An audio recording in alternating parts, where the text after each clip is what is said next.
सतगुर के मूरत हृदय बसाए, जो इच्छा सोई फल पाए। गरुण जी वहां गए जहां निर्वाद बुद्धि और पूर्ण भक्ति वाले कागभूषुंडी जी बसते थे। उस परम पर्वत को देखकर उनका मन प्रसन्न हो गया और उनके दर्शन से ही सब माया मोह तथा सोच जाता रहा।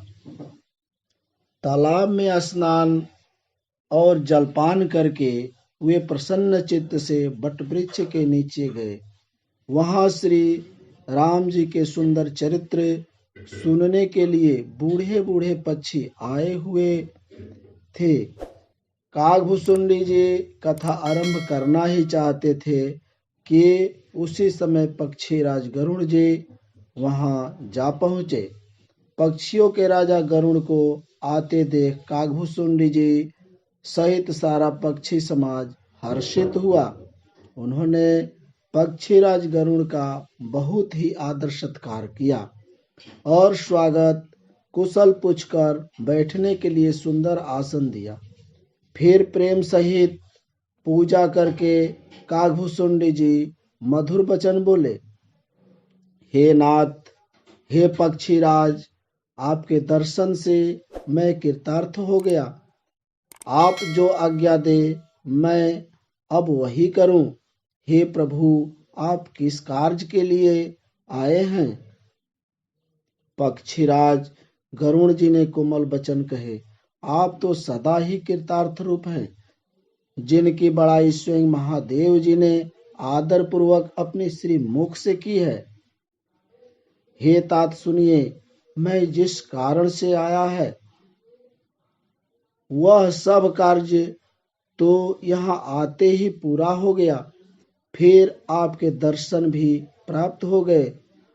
आपका परम पवित्र आश्रम देखकर ही मेरा मोह संदेह और अनेक प्रकार के भ्रम सब जाते रहे।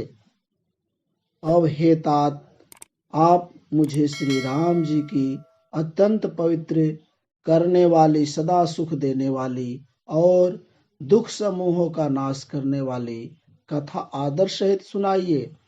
हे प्रभु, मैं बार बार आपसे यही विनती करता हूँ।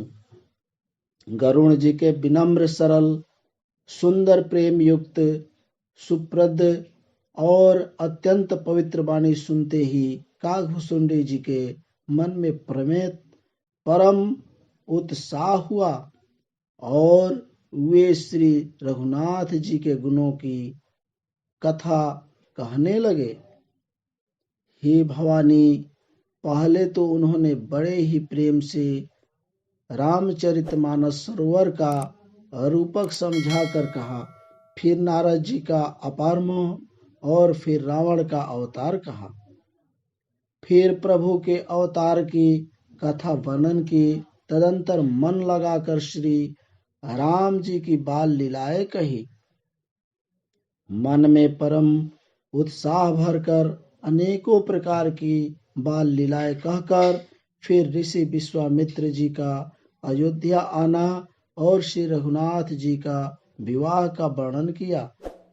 साथियों, आज बस इतना ही। नमस्कार।